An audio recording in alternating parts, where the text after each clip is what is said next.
This is Actors.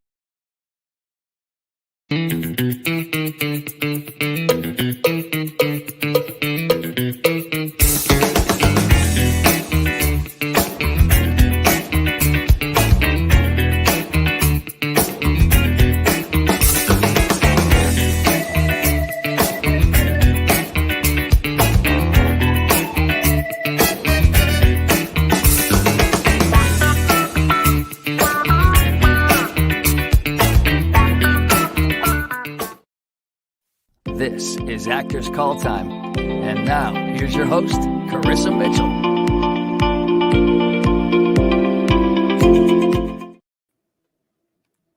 Good evening, everyone. This is Actors Call Time with Carissa Mitchell. That's me, Carissa Mitchell. We're so glad you're with us tonight. We're coming to you live from the Box Studios in downtown Albuquerque. Babu's looking for cheese. It's really great. This is a show for all actors, from just starting out to veteran actors. We're trying to give lots of content for actors to help them out along their journey. Such a hard one. I'm glad I'm not an actor, but I do love supporting actors. We'll be looking at the chat and the comments tonight, so please put your questions in there for me or for my guests, and we will be connecting that way tonight. And we will answer those questions. And a lot of people were telling us where they were from. So let's see where we've got. Hello from Grace Lapsis. Hello, Cindy Lippert, you guys. Richard Lippert coming from Albuquerque. Rob LaCrone from LA. Thank you. I'm not an actor, but I play one on TV. Okay, Art Martinez, thank you. But you are in my band, the Wally Ringwalds. So we do like that. Howdy from Arizona, Dean Florence. I don't know if we've met, but I know who you are. So thank you for watching. So much fun, so much fun. So again, please put comments in the chat if you've got questions for me or my guests. And let's get right into it tonight. So live in person tonight, I want to welcome my guest, Frances Lee Mccain. She is here in person, and we're socially distanced, trying to be careful tonight, but slowly and surely, because we live in the great state of New Mexico. We're doing great on our vaccines. I'm so proud of the state of New Mexico. So thank you so much for coming, Francine. Thanks for asking, Chris. It's great to be with you. So good. So you're an actor, and you're also on the New Mexico local board of the SAG-AFTRA, the membership. And That's so right. You have lots of things to talk about tonight. We're just going to get right into it. One of the things that I love about you is that you were in some of my favorite 80s movies. You were in Back to the Future in 85 and Gremlins and Footloose in 84. Those were both 84. Yeah. And I looked at your IMDb. You have been working steadily, and then you just made this transition into New Mexico. So tell us a little bit about that. How did you start in LA, and how did you end up in New Mexico? Well, I started in LA. Actually, I went down to LA from San Francisco to do a play, and it happened to get a lot of attention. It was the 25th anniversary of A Streetcar Named Desire. Oh. And John Voight was playing Stanley Kowalski, and Faye Dunaway was playing, what's her name? Blanche? No. Was that, no. Yes. Yeah, and I was playing Stella. Oh my goodness! So it got a lot of attention. I mean, everybody came to see it, and I wish I could have seen that. It was fun. I wish I could have seen it too. And so then I got noticed a bit, and I moved down to LA, I think, within about 6 months after that. And around what year was that? Around 1973, Okay. 74, somewhere in there. Okay. So you haven't been doing this since you were a small child? No. I actually got into it after college. I left. I didn't know what I was going to do after college. So I went, I had a wonderful drama teacher who suggested I be an actor, which I thought was just weird because I'd only done it extracurricularly, but I loved it. And I did know that I felt more alive on stage and doing that kind of thing than I did in my philosophy classes. That I was a philosophy major. And so he said, well, why don't you be an actor? How do I do that? He said, there are drama schools. And he mentioned London. And I got pretty excited. So anyway, long story short, I did study for 3 years in London at the Royal Central School of Speech and Drama. And then they set you up very well to come back and go into the profession. So when I came back from London, I had an agent, and I started to work right away in New York. And that was that. And that was that? Yeah, that's Wow. how it started. That's very inspiring. Let's show a little clip that we found from Frances and see a little bit of her work. Here, Marty. Sam, stop fiddling with that thing and come in here and eat your dinner. I love it so much. You know, Marty, you look so familiar to me. Do I know your I mother? love it so much. Was that like a maternity outfit that you were wearing? Yes, and I just did it's so bizarre because this has become like a second career. Mhm. You know, all these iconic 80s mom things. Yes. Well, Comic-Cons find you, and then you're off and running. Right, and then you'd go to the... A lot of people think type is... Yeah, then you go to the section. celebrity signings and all of that. Well, I just did a thing with a group of people. It was a lot like this in Italy. Oh, Yeah. nice. And thank God, one of them spoke perfect English. Everyone else was speaking Italian, and I tried to say a little something in Italian. It was fun. They coached me. They helped me. But she, the young woman on the show, deals in memorabilia, and she had my pregnancy outfit in her collection. And she showed me a picture of it, and it was so nostalgic to see it. And I realized when I looked at it that it had reminded me of Lucille Ball. Oh, she was In pregnant. I on Love the Lucy, yes. when she was pregnant with little Ricky. And I think that subliminally in a way, or maybe consciously, I don't remember, made me think Lucille Ball. So when I went into hair and makeup and we were trying to figure out what to do, and when I was sort of developing the character, I kept thinking, referencing sort of Lucille Ball. Right. Yeah. That's neat. And I mean, going to those kind of Comic-Cons and those sorts of things and meeting with people who they were affected 3 generations by your, now. Yes. Yeah. What does that do for your ego or? Well, it seems like it's sort of a whole other universe of life, you know, but it's that's interesting to sort of drop into from time to time. But I must say that the fans, especially of Back to the Future, are some of the nicest people you'll ever want to meet. They're just darling, and they love the movie so much. And it's worldwide. I've gone to 2 in the UK. I've been invited to Germany, to Australia, and sometimes these things work out, sometimes they don't. But it's amazing that it has this following all over the world. And I feel sort of like, oh, that was so adorable, and it's sort of like it was somebody else's life in a way. Oh, that's fun. Yeah. Well, so at what point did you decide to move to New Mexico, and what were the reasons behind that? Well, in 2010, I think, I just began to realize that I was sort of over California. At the time, I wasn't even living in it. I had gone back to San Francisco and was doing primarily theater. I continued to work all along in film and television, but not as often, and I didn't pursue it as strongly. But I wanted to get back to theater because that was sort of my first love, and I did. But California itself and life in California was just, I was sort of over it. I was ready to get out of there. I'm not going to go in, it's too long a story, to how it became New Mexico, but I really did fall in love with it over a period of time and knew that this is where I wanted to live. And I literally moved here to retire. And within a couple of years, it was like, it came back. There's a film business here? Oh, no. You're in trouble. Right? Yeah. So that's what happened. That's great. I came to New Mexico from New York, Uh-huh. and I felt like Albuquerque was more Midwestern. People were friendlier Absolutely. and more Absolutely. inclusive, and I loved moving to Albuquerque. Yeah. So let me ask you this, because you are a woman of a mature age, and you have a long career that's seems like it just kept going and going. I'm an old lady. Oh, Carissa. let's not. Let's Yeah. not. Fair But, enough. I do get this question a lot from some of my older actors, and they say, like, am I too old? Mhm. Am I too old to do this? Mhm. Should I stop, or should I not even start or try to continue? What do you say to people that have those sorts of doubts because of their age? Well, I think it's a very personal decision for everybody. And just as I decided to stop 11 years ago, to have done with it, other people are just entering at that age. And you bring a very different energy depending on where you've been in relation to the business all along. I'm thrilled when I see older people enter the business who've never tried it before. And I used to run into those actors too when I was a younger actor.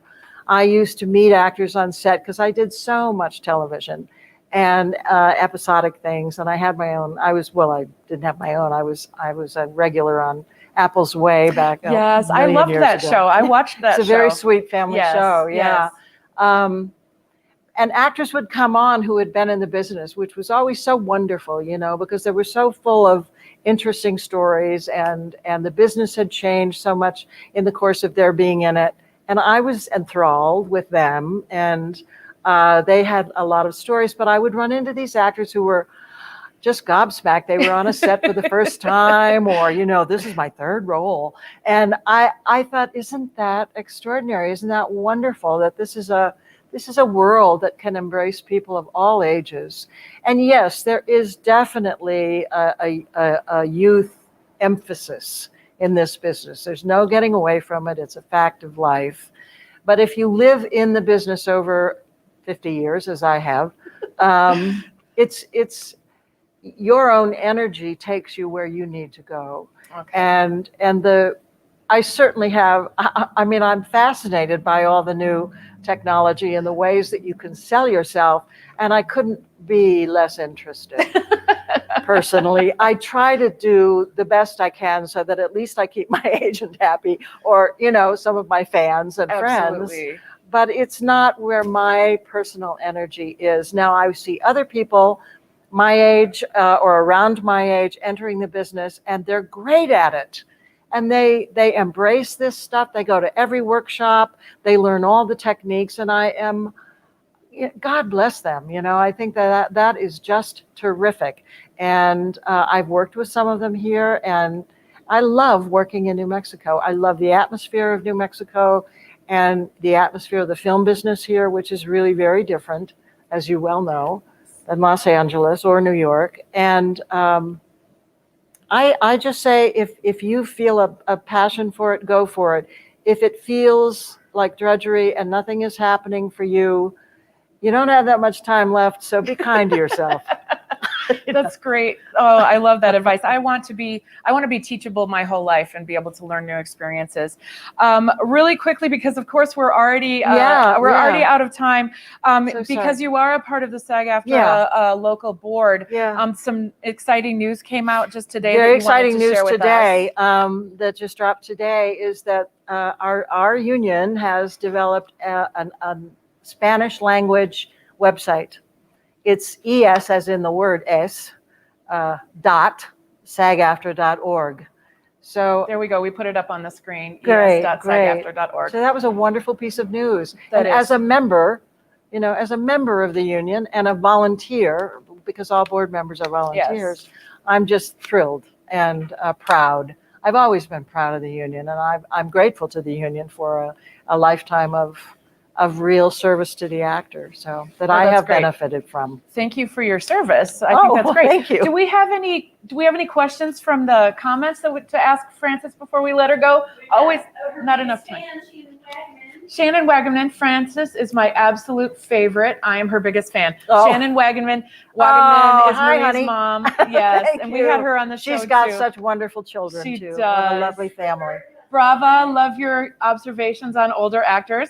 Richard and Cindy Lippert have just hit the ground running, and I'm so proud of them. Yes, So wonderful. that's great. We're Facebook friends. We'll meet in person someday when this pandemic is over. I'm sure they would love that, to go have breakfast. I would too. Well, Frances, thank you so much for joining us. Thank We're out of you. time already. Yes, I know. It was so easy, so much fun. So much. Thank you so much. Thank we really you, appreciate Carissa. it. I And really best of enjoyed everything in the future. And you. We'll see you on the screen. Yeah. Take care. Thanks. Bye. Oh, isn't she great? My goodness. Again, every time I say we could have a 2-hour show and just talk and talk and talk. So that was great. What a wonderful person. And now it's time for our beloved segment, back by popular demand, Christy's Do's and Don'ts.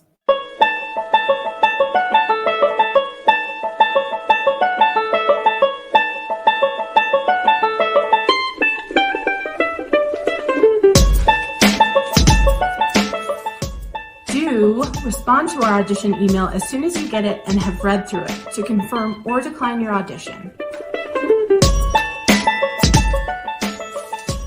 Don't have dim lighting, a grainy recording, or poor sound on your self-tapes.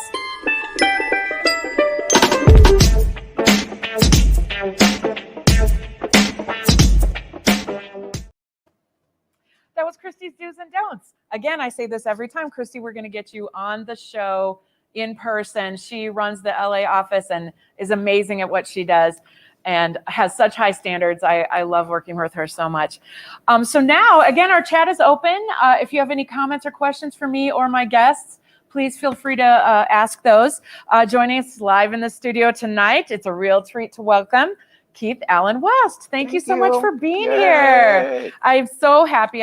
When I first started this, I knew I wanted to have you on. You wear so many hats.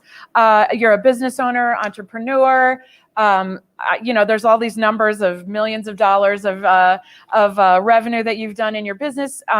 But you started acting a little bit late in life. Much later in life. I was 47 when I finally decided, I think I want to do this because it's New Mexico and we have a great It's all here. It's all around you. Yeah. Right. So I love the theme that we've got going on.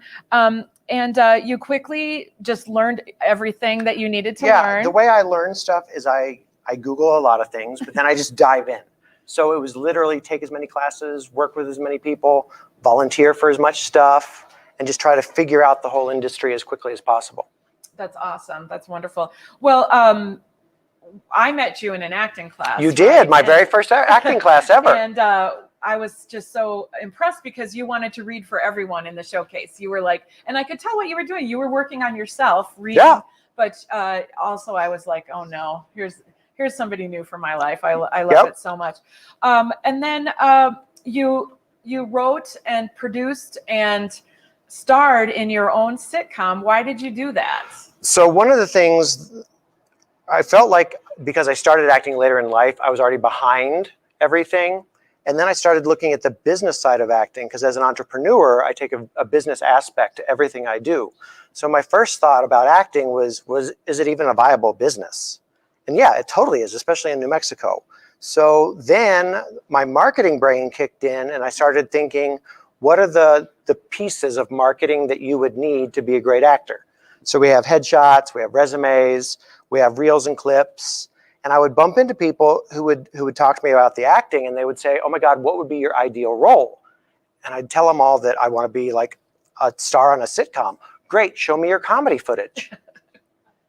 I don't have any comedy footage. So one of the classes I took was on writing pilots. So I had the idea for Deeply Superficial. Taking a look at some of your stuff. And yeah, some of my stuff. But Interrogation. Deeply Superficial was a comedy pilot that I wrote, starring me, of course. Of course. And a lot of my friends. Here we go. There's some. There it is now. Yep. Yes. So it was really about creating something that actors need. So what we call it in marketing is proof of concept. Okay. So for an agent to trust me, I need to show you that I can do what I'm supposed to do in this job. Then for a casting director to trust us, we have to show casting people that we can do what they want us to do in this job. And if it goes to a director or producer for final approval, they need to see that we can do what we say we can do in our job. And the main way we do that is through resume and through reel or through clips. And I didn't have any. So it was just a way for me to get into figuring out, what could I do to show people that I can act? So it's a very interesting concept to take all of the knowledge that you had in your success in your business world and sort of translate it over into acting. You pretty quickly pulled all of that out. What were your career goals as a child? What did you want to do when you were a child? So as a child, I wanted to be an astronaut. I knew I didn't want to grow up and stay in my little hometown of Amelia, Ohio. And most of my school years were actually spent trying to figure out what are the careers that pay well that I might want to do. I got into photography for a while, got into graphic design for a while. So all these were things I thought would get me out of my little hometown to go do stuff. And then I ended up with a journalism and marketing degree. And then the world of entrepreneurism just kind of ran from there. Wow, that's great. And then I just keep coming back to this, how you used all of that in your acting career. What are some of the best things that a new actor just starting out should do? What are the things that you really feel like pinpointed your marks into getting into it? So especially as a beginning actor, when you don't have a lot on your resume, you need background work. So you've got to get out there and do background so that you have something to put on a resume, because otherwise it's just a blank piece of paper with your name on the top. Right. And maybe some classes, right? But by showing that you've been on a set, you start building trust, you start building a reputation. Then you've got to make sure you get headshots. Now, we've been through the process of headshots like 3 different times. We have, even in the short time we've been working Exactly. together. Right. Because we've evolved and gotten more specific about what a headshot should be. Right. There's lots of photographers out there that take great portraits, but they're not headshot photographers. So especially as we've expanded into the LA market, we needed very specific character shots. Right. So you've got to have great headshots. The selfie's not going to work. The mom with the camera. No, that's not going to work. If Olin Mills is still around, or the J.C. Penney, whatever, those are not going to work. So you've got to get good headshots. And the main resource for all actors, even if you're just starting in background, is almost everything in this industry is driven by actorsaccess.com. That's right. That's correct. So that's what you as an agent uses. It's what casting uses. It's what Breakdown Services uses. So you've got to get your Actors Access set up. You got to make sure you have a variety of headshots on there that show the different characters you can do. What we looked at was my reel, which is a compilation of what little things I've done. Mm-hmm. But then we also have on there the clips. So you can take 20 or 30 seconds of each one of those. Right. Because if we're trying to convince casting that I could play a police officer, we need something that shows me doing a role similar to that. Right, absolutely. One of the things back when you talk about doing background, I really appreciate you saying that, especially with kids that think that they want to do film and television and have never been on a set before. I always say, go do background. Sometimes they're like, this just fueled their energy for it. And other kids and even adults are like, I don't want to do that. It's boring. So, that's also a really, and you learn on set etiquette as well. You totally do. And you learn who the people are and who's important and how it works and why it takes 8 months to make an hour-and-a-half movie and all those things. So what I tell people to do is if they're going to do background, then you do background, but take a book because you're going to spend a lot of time sitting and waiting. So at least entertain yourself. Absolutely. What are some things that you have that you're cooking up or stirring up for the future now that we're sort of coming out of the pandemic? So for me, we're still really promoting Deeply Superficial. So we've been doing that through film festivals and whatnot. You won some awards, right? Yeah, we actually won several awards for the Palm Springs International Film Festival. We got Best Actor me, Best Director Michelle Tomlinson, Best Editor Teddy Eggleston got a Best Actress award. So it was amazing because those of us that don't know, acting is a whole lot of rejection. That's right. I don't know how you guys do it. So you have to really live in the powerful moments of when. Celebrate those wins. Exactly. Yeah. So you can remember that. Right. That so helps a bunch. What's the future? You got some festivals going on, but are you headed in a direction with this sitcom? So the main thing I'm doing now, I'm still writing different episodes, brainstorming different episodes, trying to figure out which direction I want to go with it. But that's also then learning a whole new thing, which is about pitching and getting into more of that production side. I did produce a movie called Third Act, which comes out this year. Filmed right on this stage. Yes. You will see me in tights and whatever else. So yeah, Third Act will be coming out. So there's lots of things I've looked at doing. And what I realize is there's things I want to do, but acting is the passion. Acting is the passion. But how does doing all of this writing and producing, how does that affect your acting? It raises the bar completely because you start realizing, for Deeply Superficial, I cast that, which means I kind of wrote the roles for certain people. You had muses but I had them in my head, right? So then you can see that's how the casting process works. I produced it. So then you understand why budgets are the way they are and why time is the way it is and why you can only do so much in a day. So you learn way more about how to be a good actor. And I'm not talking about the craft of my acting, but how to be a good person on set, how to be helpful, how to do your part and be ready that when you show up, missing lines is not really an option. So I learned all the ins and outs that go with it. So I feel like I'm a much better actor now because I can show up and do the job. Show up and do the job. Yeah. And I think it sort of gives you a bigger picture of what's going on and maybe, sort of makes you part of the collective of the project. Yeah. And that's one of the other things that I love about New Mexico is it doesn't matter whether they're actors, writers, directors, producers, whatever. They're open to collaboration. They're open to friendship. They're open to mentorships. So, I'm a member of New Mexico Women in Film. And everybody goes, why? I said, because that's the best networking group. That's where I found the people that are doing things that are supportive and helpful and doing stuff for New Mexico, not just for themselves. Absolutely. And we're going to be talking about New Mexico Women in Film in a few minutes. When I started out, I also joined, and I felt like every meeting I went to, something wonderful happened or I met somebody. So where do you see yourself in 5 years in your acting? Oh, goodness, 5 years. Well, by then, we'll definitely have that series lead, series regular role going on. Yeah. I don't mind that. We'll be spending a little time in LA, a little time in New Mexico. We won't have a pandemic. Oh. Yeah. So it's all good things. That's good. And I'm only 3 years into this. So a lot of this is also realizing in our instant gratification world that acting is a marathon. It's not a sprint. Right. So it is about pace yourself and be realistic. That's awesome. Let's go to the chat and see if we've got any questions. Bev decided to show up here. Are you back? Keith does more to support actors than anyone I've ever met. Incredibly generous, proud to know him. Yay! That is amazing. Did you pay him to say that? I did not have to. All right, no. Cool. Thank you, Richard. Carla says it is nice to meet someone who also started in their 40s. Yay! I love that. I'm still immature. Let's be clear. I'm almost 50, but I'm still immature. That's right. Yes. Well, we've got some plans for your 50th birthday. Woohoo! Shannon Wagenman, I have learned so much from Keith. He's a fantastic entrepreneur and so much of a go-getter with energy. We could all use a little bit of Keith in our life. That is so true. Okay, so good. True. But good. You're mostly mine. So exactly. Yeah. Don't spread out too thin. Yeah. We have to do a timeshare arrangement. Right. Right. Lorraine says, I agree. Acting is a lot of rejection, but it's the love of doing it that keeps us going. Yeah. And what I tell myself, I actually have found that we can lie to ourselves pretty easily.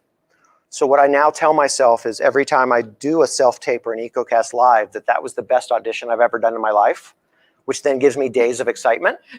And then after about 2 weeks of not hearing anything, I tell myself I was second in line for that role. I didn't get it, but I was second in line. And that's enough to keep the positivity going. Right. That, yeah, I'm good.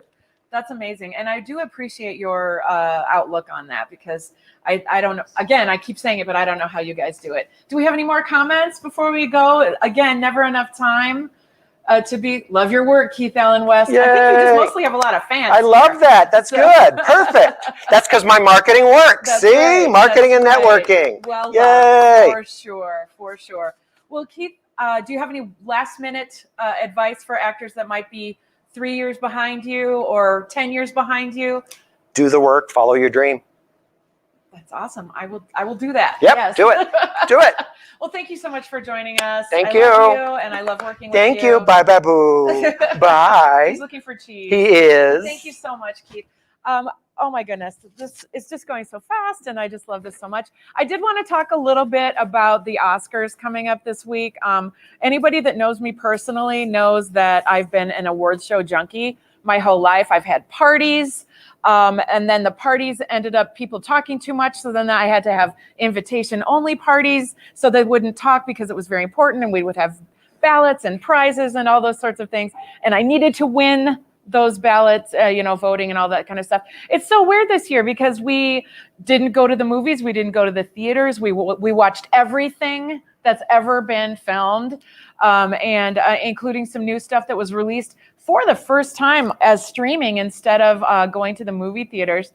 And I just wanted to know what anybody thinks about the Oscars this year, what they're feeling about it. I know that we've got, people that are voting members and things like that. And what does anybody think about the Oscars this year? I'm feeling a little ambivalent about it, but I'll watch it, of course. But it is very interesting what has happened this year. Do we have any comments about the Oscars? Not any comments about the Oscars. Maybe I'm the only one that's like this hardcore. Thanks, Carissa. These interviews are fantastic. Grace, thank you so much. Thank you. I love that we're so supportive. I can't watch things with people. I need everyone to be silent. Okay, thank you, Malcolm. I appreciate that so much. I remember I got so mad at my mom because she just kept talking and talking through the Oscars, and we had to say that you could only talk during the commercials after that. So other people too. So they got put in a different category in my party list for the Oscars. But here's another comment. Let's see. As an Oscars junkie, I'm also kind of blah about it. Right? I know exactly that, Alberqueño. It's such an interesting thing because it usually was this great source of excitement for me and loving actors, wanting to find out who were had done the best projects and had done some of their great work, and all the strategies about who was going to win, like best supporting actor and actress. A lot of times they're either the old people that did some work that they needed their lifetime of work to be acknowledged, or somebody new and up and coming. This was their first thing, or those beautiful women that did all of those, got really ugly and did all those kinds of things for their Oscar winning performance. Are original streaming movies from Netflix eligible for Oscars? That is a good question. I don't know. Does anybody know the answer to that? They had to premiere in a theater. I don't know what happens. I mean, I know that some other states did have theater. They did have some theatrical things going on. There are things on Netflix that are up for Oscars this year. So what a weird year. I'm so glad. I don't know. I don't want to have another year like this. But anyway, I just wanted to talk about it because it is something that's been a huge part of my life, even before I was in the film industry. And now that I'm actually in it, and then it's sort of disappointing, that we're sort of looking at all this stuff. However, it was nice to have enough time to watch everything and really have some time that we didn't usually have. I'm rooting for Sound of Metal for Best Picture. Boy, that was so great, so great. And then also I kind of realized that maybe I might be starting to be hard of hearing, and then I should probably go to get my hearing checked. And so that was a little bit hard to watch, but Riz Ahmed was amazing in that. I'm really happy to see a lot of diverse nominations. Absolutely. We've been working towards that for so many years. Uh-oh. Who are your picks for Best Actor? Scalping? He's scalping. I'm actually not going to say. I'm not going to say. That's a personal decision on my part. But thank you for asking that. I have to keep those things to myself because if somebody else is doing some kind of ballot contest, I don't want to give them the winning answers. So I'm pretty good at it. I usually win. So anyway, that's my thoughts on the Oscars for what they're worth. I do want to again say that we will be taking questions from the chat for my next guest. And I am so honored to welcome Jordyn Aurora Aquino to live in the studio. All of our guests are live today. Honestly, I have to say there's nothing that you can't do. You're a quadruple threat. And I love everything that you're doing. You're so passionate about female-centric projects, and you're a part of New Mexico Women in Film. Thank you for having me on your show over the pandemic. That was really fun. I wish I had brushed my hair for that. I was out in the backyard talking, and that was great. Let's go to a clip of Jordyn and take a look and see a little bit of her work. Welcome to Taco Bell. My name's Leticia. How can I help you? Doritos Locos Tacos Supreme. I mean, it's like Mexican jazz music. We're still serving breakfast. For how long? Another 45 minutes. Oh, fuck you. That a little bit. And oh, look at this. I loved that so much. I remember when that breakdown came out, and when I saw Daybreak, I was like, you were perfect for that. Thank you. Perfect. That was really fun. Love it. So good. So like I said, you have all of these different hats that you're wearing. And I feel like you spent the pandemic very wisely, and you made your own project that's getting a lot of buzz called You Can't Have It Both Ways. Tell us a little bit about that project, and then we've got all sorts of other things to talk about. Sure. Well, Can't Have It Both Ways. It came together very quickly. It was from start to finish, just shy of 7 weeks, or just a little over 7 weeks, excuse me. And it's a musical short film. And I had the pleasure of working with such incredible New Mexico talent, Morningstar Angeline, she's our director, my co-producer, Jen Garcia. She also did a short last year called Pozole that was an Academy qualifying. It won CineQuest. Amazing. Just a super accomplished group of talent. I'm Stafford Douglas. We all know him. Favorite, yes, Stafford's amazing. He was also on Daybreak. But it came together really quickly because it came from, if you haven't seen it, it is about a Latina woman who is on a date. It's going very, very well, until she finds out that her romantic counterpart is on the other side of the political spectrum. And so instead of having a difficult conversation, she bursts into song, and it opens up a dialogue about representation in marginalized communities and really giving my character a voice and the group who is in it. So, or the cast that we feature in the film. And it was one of the most rewarding experiences I've ever had. We shot in late September.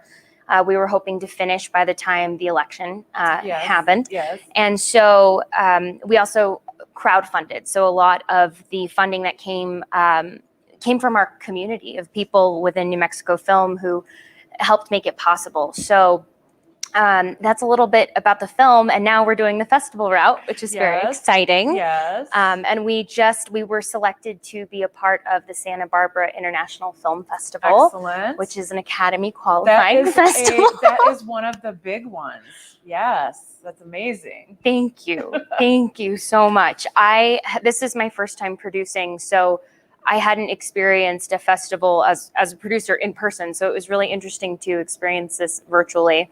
And so Jen, my producing partner, and I, she was also vaccinated. We're all vaccinated, but we watched what we could from home and tried to celebrate as safely as possible. But it was a very neat experience. That's amazing. Well, I'm going to ask you the same question I asked Keith. We have so much to talk about, but how did creating your own work affect your acting? Because you're also you're on set and booking a lot. I'm so proud of you. How did that affect making something affect your acting work? Well, with writing, and creating something of my own. Oh my gosh, it was such a wild experience to be acting something that I had written and then being there on set with all of these amazing, talented people. And honestly, because I was wearing so many hats, I felt like my performance was the last thing that I was thinking about, which is kind of scary, but but it might have made it better, but actually. it worked. It worked. And I have to say that Stafford, he was so incredible and he showed up so prepared. And a lot of the film is him reacting to this craziness and this chorus and all that's happening around him. And it just made it so easy. So that casting is so important. So you always want to have the right people, because I was just reacting. I didn't have to worry about me. But as far as how it's affected my work as an actor, it's so empowering. And I encourage actors to write. You know, if there's a character that you haven't played or it's not out there yet, create it. Or if there's something that you need to articulate and express emotionally or process, write it. And even if you can't get a whole crew to make the film, just put it on paper and get it out there.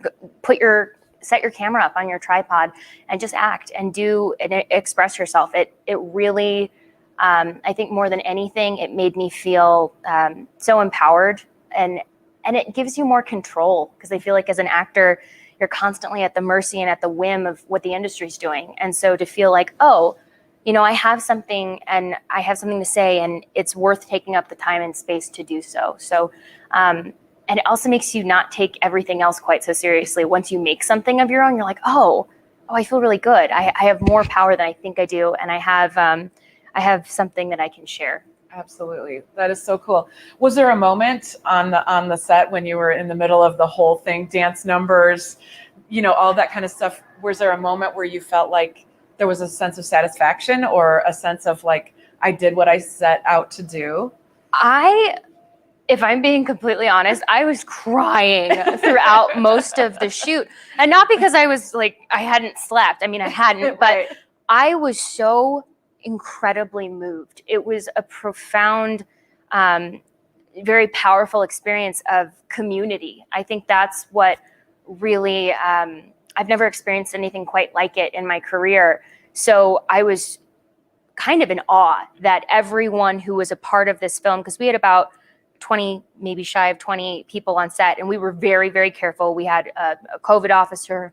Excellent. Everyone was tested. Everyone was very, very conscientious. But I think because everyone who was involved in the project was, they were there because they believed in the message. Right. And that to me, I mean, there was at one point, Downtown Albuquerque. At one point, I was watching the dancers, our cast dance, and Stafford was reacting, and I was just like wiping away tears as I was watching the monitors, because to me, it was incredible to me that so many people would show up and commit to something that that I got to be a part of. So that to me was, I think that was the most satisfying part, was, wow, this is really powerful when people gather and they have a message they want to share. And it was just so much love and enthusiasm in one place. So I love that so much. So I also asked this question to a lot of people. Oh, did you want to be an actor when you were a child? What was your thoughts about your future as a child? Oh, I wanted to be all sorts of things. For a while, I wanted to be a trauma surgeon.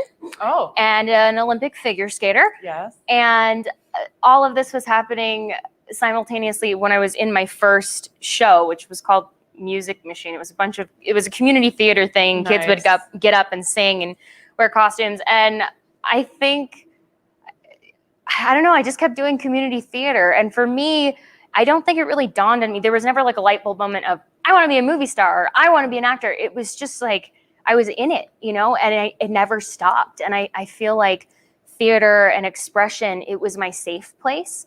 And I grew up in Alaska, so there wasn't a lot to do. And so you found your people. Yeah, I found my people, and I found a space where I could explore and connect with other people. And I think acting and pursuing a career in acting, it just came from this place that I needed to feel connected and I needed to express myself. So yeah, decided that I was going to be an actor when I was a teenager. I was like, well, I'm just going to keep doing this. Do this. Yep. So I know that you have a huge background in improv and in musical theater and theater. You've actually performed on the stage here at the Box Performance Space, right? And you also have taught classes. How do you feel live performance translates over into film and television work?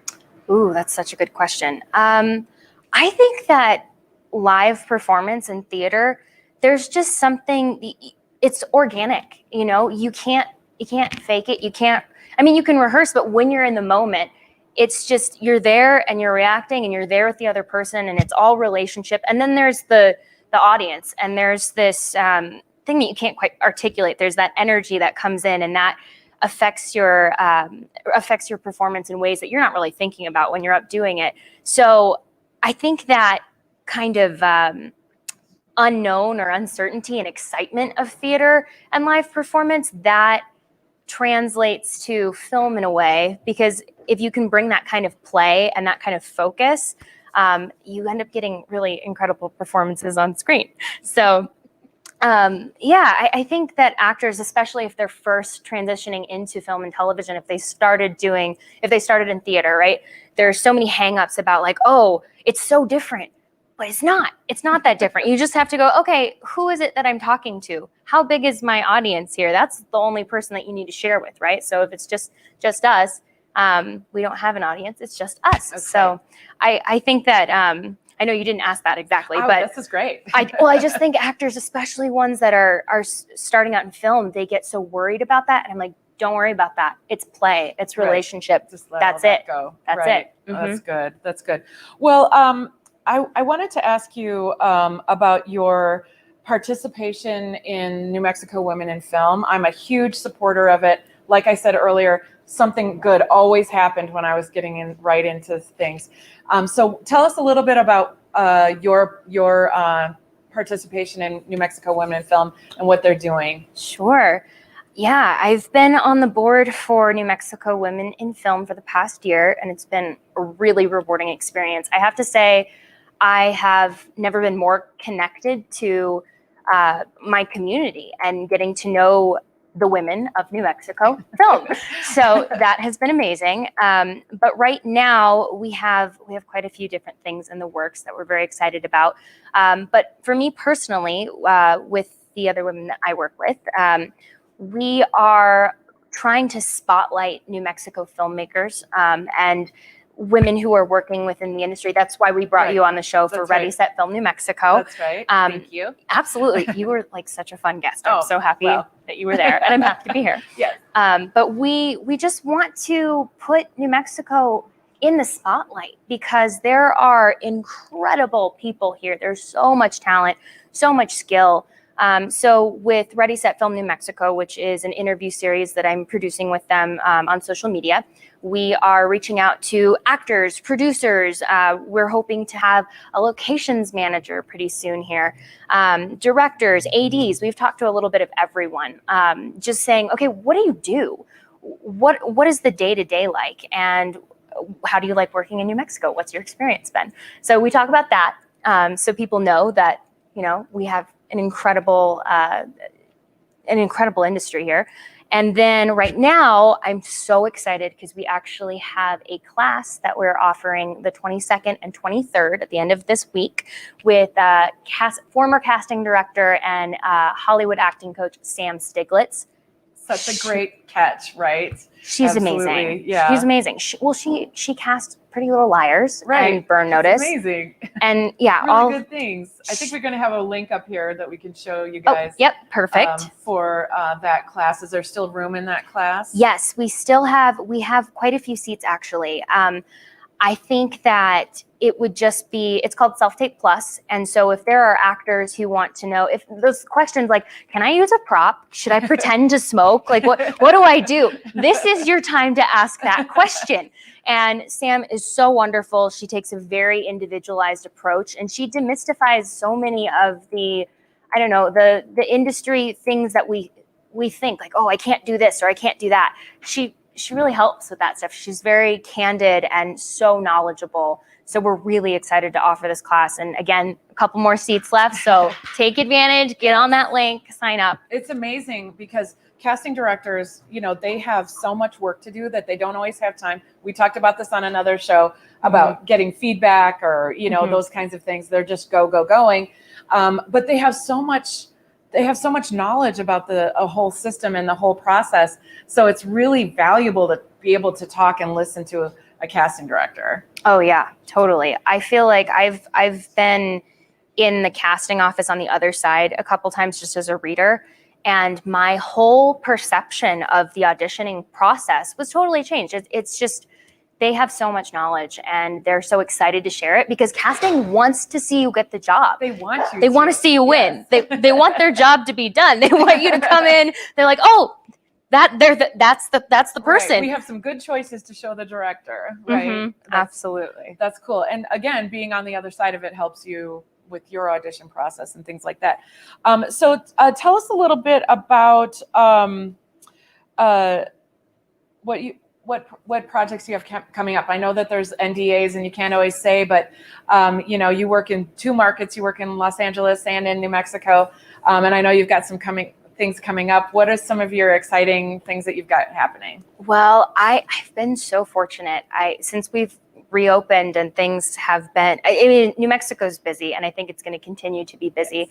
But I worked on a feature film last month or maybe a little before last month, called When You Finish Saving the World, which was an incredible experience. It was an independent film, A24, directed by Jesse Eisenberg and written by Jesse Eisenberg. Right. And it was, I don't know, I could not believe that I was there. I was so excited. Just a wonderful, wonderful group of people. So I'm very excited to see that unfold. And I know they're in post-production now. And then I'm currently filming on an Amazon series right now. I don't want to give anything away. No, we don't want to do that. But I'm actually filming tomorrow, which is exciting. So I'll be on set tomorrow. Very nice. A day on set is good. I Yes. love that so much. Yes. Well, there's so much to talk about, but let's go to the comments and the questions and see what people want to know from Jordyn. Malcolm, Jordyn, she made my first time on set in New Mexico a pleasure. I was a happy transplant. It made me realize the move here was correct. Malcolm was one of our dancers. Oh my gosh. Such a joy to have on set. So wonderful. Nice. We love you, Malcolm. Hi. Yes, and I love you. You've been watching this show. It's so great. Thank you, Malcolm. What are the questions? Rob, if Jordyn ever wants to go back to Alaska, she'd be welcome any year at the Valdez Theater Conference. It's how I go home briefly each summer. That's right. He's one of my LA actors that's from Alaska. And he's very, very involved in theater in Alaska. That's amazing. That's the second time I've heard about this conference. So I think it's a sign. I think I have to go check this out. Do that. And I've never been, so I want to come too. Oh, yeah. What other questions? Thank you for your inspiration and advice, Jordyn. So, you have some fans too. I love this. Aww. What else do we have? Richard, really inspiring, Jordyn. Thanks for sharing. Oh, thank you. It's nice to hear that people are enjoying what you have to say. Yeah. What other comments do we have? Hashtag New Mexico true. Yes, that is so true. So true. And I did want to ask you a little bit about Jesse Eisenberg coming here. How did he feel? Did he mention like how nice it was to work in New Mexico or that? Yeah. I think he loved it. I spoke with his wife a little bit in between filming. And she loves it here. She was really happy with it, and I think he was too. He commented on how much talent there was in New Mexico and how he was. We like to hear. I know, yes. right? I was like, yes, come back. Right. We have all of your. You can cast here. Absolutely. But yeah, he was. I think they both really enjoyed it, and just from the couple of conversations that I had while I was on set with the rest of the crew, that it was their first time working in New Mexico as well. They loved it. So hopefully they'll be back. Right. I hope. We'll see. Fingers crossed. Give us a little bit of the difference between working in LA and New Mexico. What are the differences there? Well, when I lived in LA, I was a teenager. So I think my lens is very different. When you think of any, because I grew up in Alaska, moved to the big city, everything was shiny and amazing. So I actually moved to New Mexico for college and then stayed for the industry. But the difference is, I would say I mean, I love LA because there's that hustle. You know, it's a big city. It can be very competitive because there are so many actors and there are so many shows. And so I like that. You know, there's that hustle, there's that buzz. However, I will say that New Mexico has a sense of community that I didn't necessarily experience in LA. And granted, I was younger, so it would have taken more time for me to really, you know, meet my people, find that community. Right. And I was going to like Millennium and dancing and meeting like kind of the young Disney kid type. So I have a different experience in both places, and I was much younger. But I would say that New Mexico, it has this really nurturing quality about it. And the casting directors here are so friendly. And I have had the privilege of growing my career here. And the agents here, I know all the agents here. I know all the actors here. And there is some of that in LA. You see the same people in the same rooms, but it's not necessarily the same kind of family or same kind of tight-knit community. So I really love that about New Mexico. I really think you can't beat that. So it's true. It's so true. Let's go. Do we have any more comments? Let's do a couple more comments. The intuitive actress, what's the best way to start in women in film? Plus, congratulations on all your success, Megan. Thank you. She just moved here. Her and her husband just moved here from LA. Oh, amazing. And are working, trying to get involved in the New Mexico market. Oh, perfect. Yeah. Well, just reach out to us. You can find us on Instagram for, yep, there it is. There's the link. There's our website. So we have member events. We're starting to do quarterly hangouts so you can network and meet the rest of the people in our amazing town and industry. But yeah, just reach out to us online, either on our website or on Instagram, and you can sign up and be a member right now, should you want to. I hope you do. Right. Tony, is it possible to be a full-time background actor?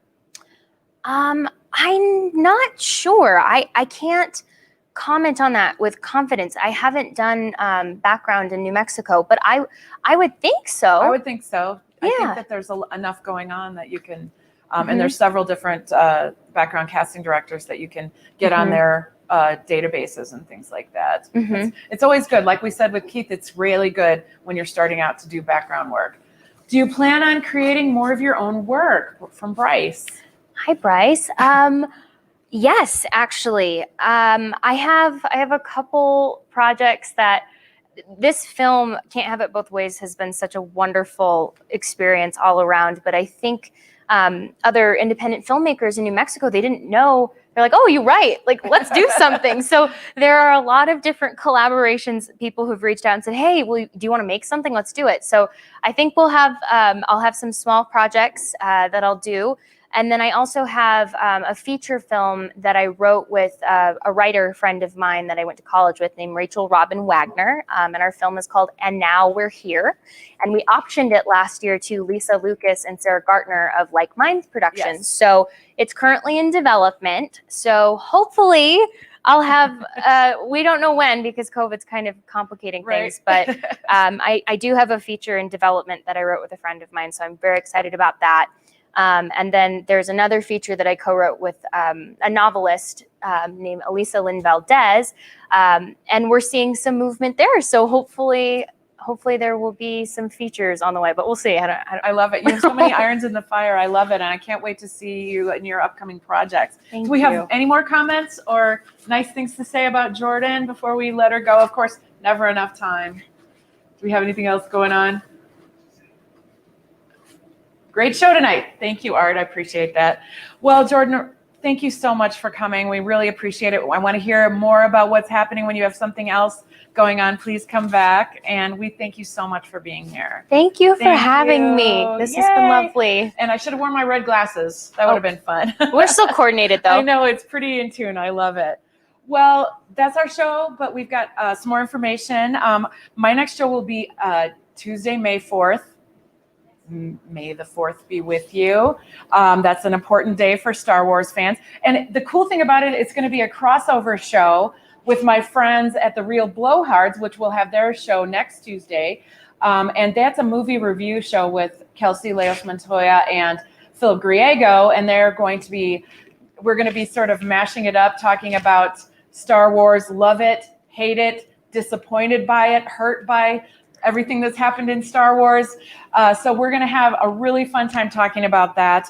And I'd really like to thank my friends and producers at Cardboard Playhouse Theater Company and the Box Performance Space for producing this show. They have so many cool shows going on almost every day of the week. Let's take a look and see what's going on this week.